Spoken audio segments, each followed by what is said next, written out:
Before Jacob became Israel, before he became the father of a great nation, he was a man running from his past. A man filled with fear. A man who made mistakes. A man who wrestled with guilt, with family conflict, and eventually, with God himself. But through every betrayal, every lonely night, and every painful lesson, God never abandoned him. Tonight, listen closely to the incredible story of Jacob, the man whose life proves that God can transform anyone. Long ago, in the land of Canaan, Isaac and Rebekah prayed desperately for children. For many years they waited. And finally, God answered. Rebekah became pregnant with twins.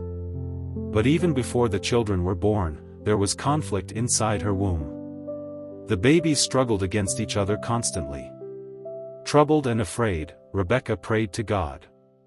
And the Lord spoke to her.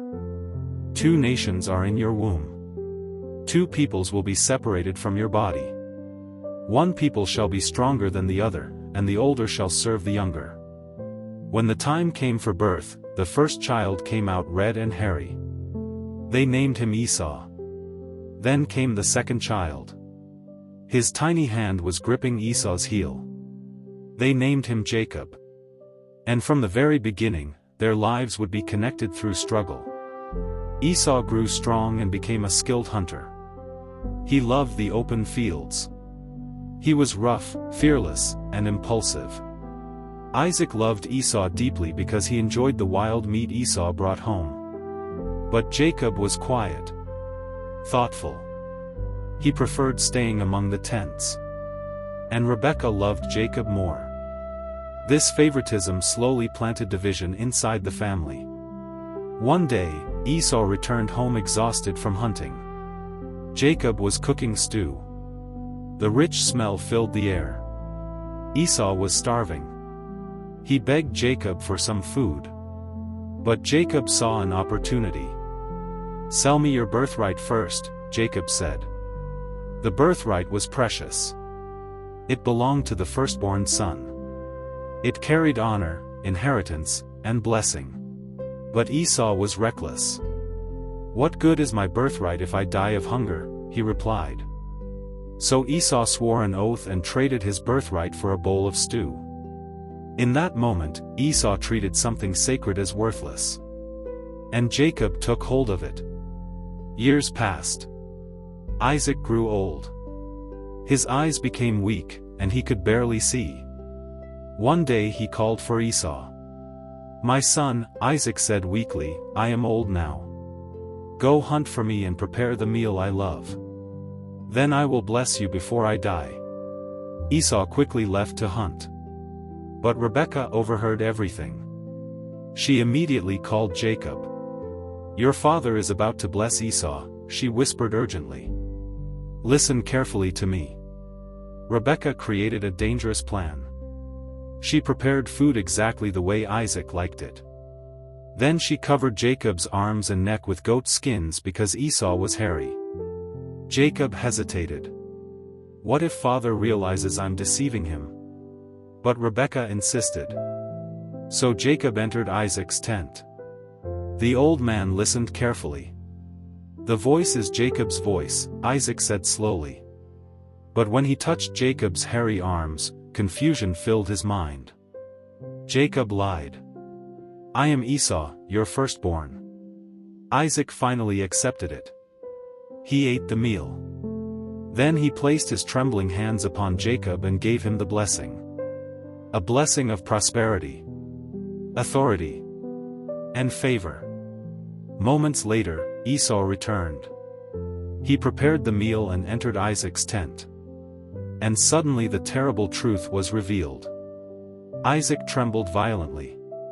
Esau cried out in agony. "Bless me too, father." But the blessing had already been given. Esau wept bitterly. Then hatred filled his heart. "The days of mourning for my father are near," Esau said.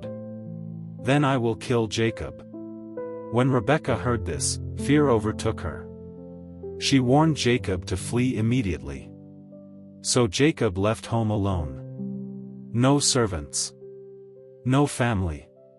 Only fear. The sun began to set as Jacob traveled through the wilderness. Exhausted, he stopped for the night. He took a stone for a pillow and fell asleep beneath the open sky.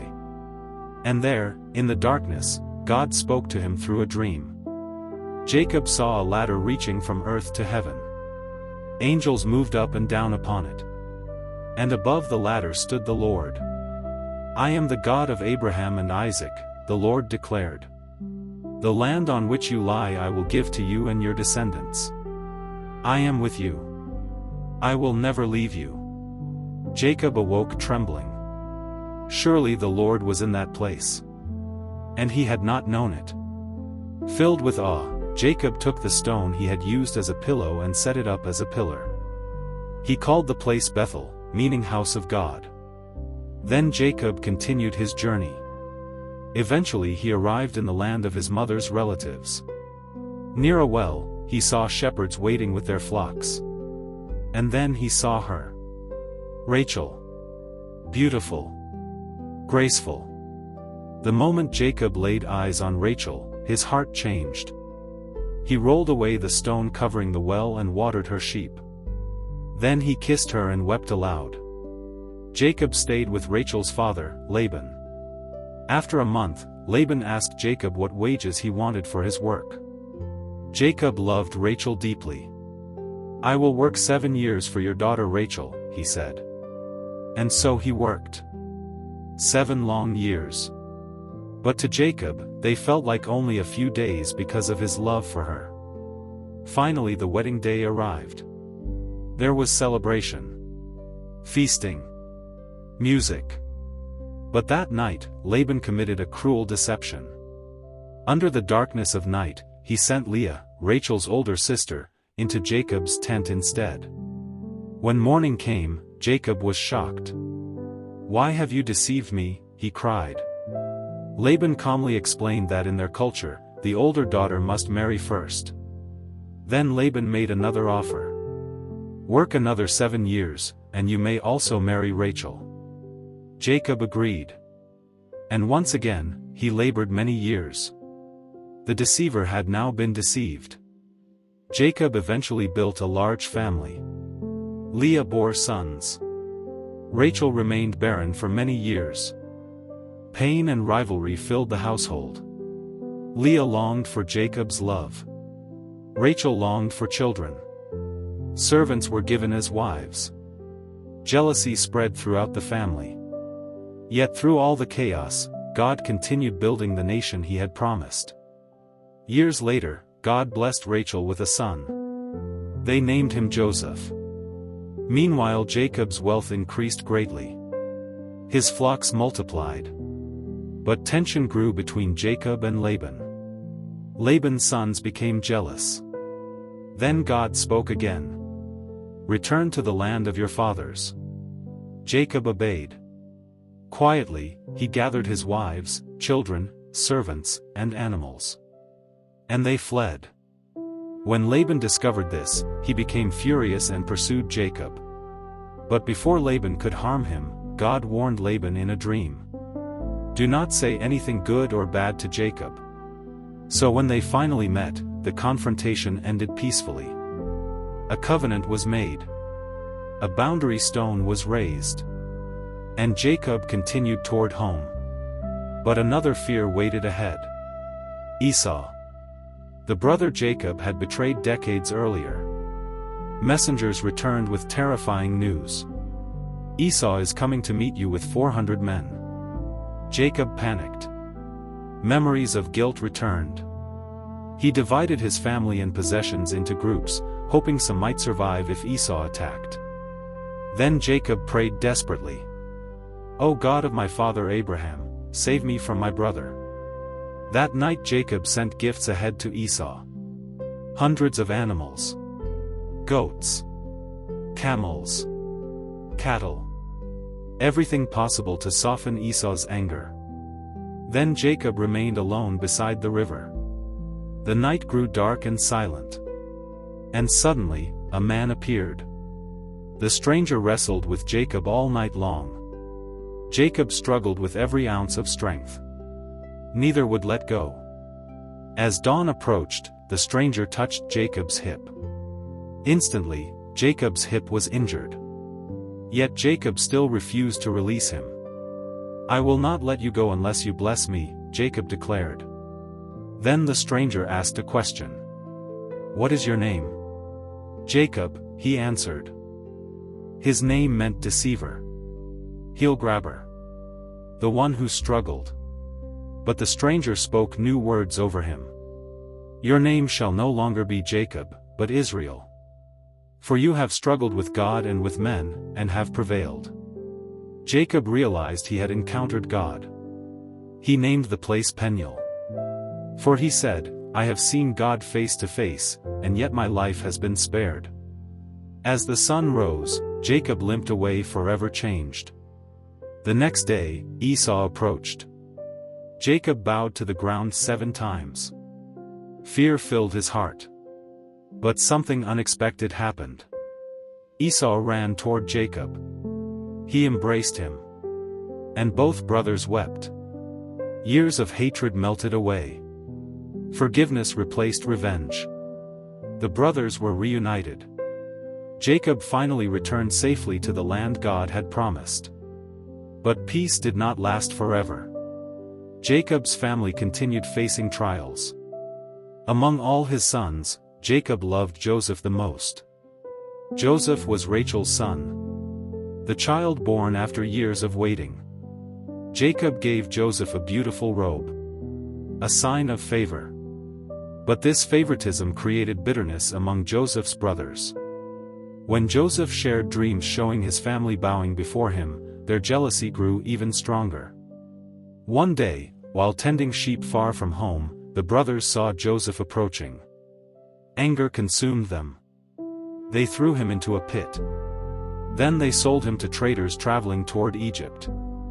To hide their crime, they covered Joseph's robe with animal blood and brought it to Jacob. Jacob recognized the robe immediately. Grief shattered him. He believed Joseph had been killed by a wild animal. Day after day, Jacob mourned. Nothing could comfort him. Years passed. Far away in Egypt, Joseph rose from slavery to power through God's favor. Then famine struck the land. Food became scarce everywhere, including Canaan. Jacob sent his sons to Egypt to buy grain. There, without recognizing him, they stood before Joseph, the very brother they had betrayed. Joseph tested them carefully. He wanted to know whether their hearts had changed. Eventually Joseph could no longer contain his emotions. He wept loudly. "I am Joseph," he declared. His brothers were terrified. But Joseph spoke words of mercy. "Do not be afraid. What you intended for evil, God used for good." Then Joseph invited Jacob and the entire family to live safely in Egypt. When Jacob heard the news that Joseph was alive, he could hardly believe it. His spirit revived. And soon Jacob journeyed to Egypt. At last, father and son embraced again after many painful years apart. Jacob spent the rest of his days in Egypt surrounded by his children and grandchildren. Before his death, he blessed Joseph's sons. He also blessed each of his own sons, speaking prophetic words over their futures. Then Jacob gathered his feet into his bed. And after a long life filled with struggle, sorrow, transformation, and grace, he breathed his last. But Jacob's story did not end there. From his descendants came the 12 tribes of Israel. And generations later, through that same family line, the Savior of the world would come. Jacob began as a deceiver, a fearful man running from his mistakes. But God changed him. God walked with him through betrayal, loneliness, heartbreak, and fear. And in the end, Jacob became Israel, a man transformed by the presence of God. So whenever you feel unworthy, remember Jacob. Whenever your past haunts you, remember Jacob. Whenever you feel like your mistakes define you, remember Jacob.